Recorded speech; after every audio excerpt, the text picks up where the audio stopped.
khona uthi wambona uba Abraham phuma ebantwini bakuwenu, waphuma ku-Abraham ithi but wafika ezweni lungumqibethu, wathi nali ilizwe ndakunika lona.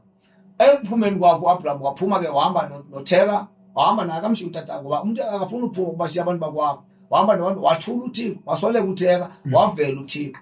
Ekuhambeni kwakhe wahamba nomtshanakhe uLote, wahamba kwakhe noLote wathula uThixo still ngoba uLote naye unala moya wapha apha izweni akhutshwe kulo Abraham.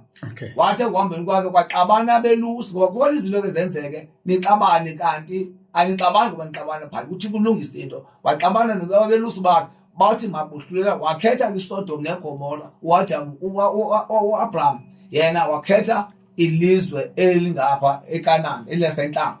Apho ke wadibana ke ngoku noThixo